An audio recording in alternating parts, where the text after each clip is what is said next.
This is Argentina, a nation that by all measures should have been a world superpower today. Just a century ago, Argentina ranked among the richest countries on earth. Its economy was growing at such an extraordinary pace that it was seen as America's strongest rival on the global stage. And at the heart of this rise was Argentina's exceptional geography. At the center of the country lies the Pampas. Stretching to the borders of Brazil and Uruguay, it is one of the most fertile agricultural regions in the world. Its climate, rainfall and soil are perfectly suited for virtually every type of farming. In the north, Argentina is home to a vast river system, with major rivers like the Paraná and Uruguay providing not only clean water for irrigation and drinking, but also a significant share of the country's hydroelectric power. To the west stands the towering Andes mountain range, forming a natural barrier that protects Argentina from potential external threats. To the east lies the Atlantic Ocean, where a 5,000-kilometer-long coastline keeps Argentina well connected to global trade routes. Thanks to this strategic access to the sea, Argentina harvests nearly 1 million tons of fish annually, most of which is exported, strengthening its role in international markets. And these are just the geographic advantages. Argentina is also endowed with a wealth of natural resources. It has the third largest lithium reserves in the world, ranks 9th in silver, 17th in gold, 18th in natural gas, and 32nd in oil reserves. So in every sense, Argentina is a nation blessed by nature. With all these advantages, it looked like Argentina was sure to become a global superpower, and for a while it was actually heading in that direction. By the late 19th century, Argentina's GDP surpassed that of Canada, Australia and even the United Kingdom. It stood shoulder to shoulder with the United States, and both were seen as rising powers of the modern world. But then something changed. The country that was once called the world's fastest growing economy has now, a century later, become South America's greatest economic tragedy. The well-known Nobel Prize winner Simon Kuznets once said that there are 4 types of economies in the world: developed economies, underdeveloped economies, and then Japan and Argentina. Over the past 100 years, Argentina has declared bankruptcy 9 times, and in just the last 50 years, its economy has gone through multiple cycles of rapid growth followed by devastating crashes. Now, once again, Argentina appears to be on the brink of another major collapse. Yet just 2 years ago, it was counted among the fastest growing economies globally. Today, inflation is at historic highs. Even basic necessities are out of reach for the average citizen. The Argentine peso has lost more than half its value, and the people are growing increasingly anxious and frustrated. In response, the government has imposed strict policies to curb unrest and maintain control. So what really went wrong? How did a country with so many natural advantages, from fertile land to vast resources,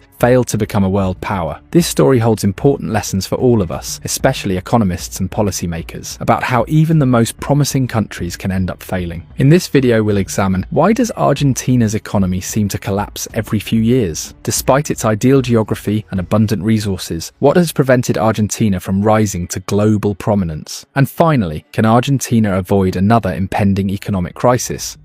To really understand Argentina's story, we need to go back about 100 years, to a time when the country was gaining worldwide attention for its success in farming. In the early 20th century, the world's population was growing quickly. While many countries struggled with food shortages, Argentina was doing well. Its fertile Pampas region, along with strong irrigation systems, was producing enough food to help feed many other countries. This industry was so profitable that wealthy Europeans began migrating to Argentina, bringing with them vast capital to transform the country's infrastructure to mirror that of Europe. They wanted Argentina to offer the same standards of living they were used to back home. Argentina's infrastructure and economy were booming. Its capital, Buenos Aires, earned the nickname the Paris of South America. At that time, investing in Argentine agriculture was like investing in cryptocurrencies today. No one fully understood what was happening, but as people were becoming rich, everyone wanted in. By the 1920s, Argentina's economy had caught up with that of the United States. Just like America, Argentina was being hailed as the land of opportunity. But there was one critical difference. In United States, farmland was distributed to farmers based on merit. In Argentina, however, all the best agricultural land had already been handed over to a few elite families. This created a major imbalance. Wealth remained concentrated in a few hands, and since these landowners faced no competition, they had little motivation to innovate or expand. While America pushed forward with industrialization, Argentina's elite used their influence to promote economic policies that favored favoured agricultural exports, resulting in the neglect of all other sectors. This imbalance became the reason for Argentina's downfall in 1929 when the Great Depression struck. As global demand plummeted, Argentina found itself with no alternative industries to fall back on. Within months, the country went from being one of the most stable and fastest growing economies in the world to one of the most unstable. That change has affected Argentina ever since, and it's a cycle that the country's leaders have never been able to break. Just as Argentina's economy was beginning to recover, another blow came in 1940, when General Juan Domingo Perón staged a military coup and installed himself as the president. In Perón's view, Argentina's economic collapse stemmed from its heavy reliance on exports and dependency on foreign markets. So what was his solution? He wanted to make Argentina self-sufficient by isolating it from the rest of the world and putting all industries under government control. While most countries were opening up to global trade, Argentina chose to turn inward. Exports were restricted and major institutions were taken over by the state. And the result?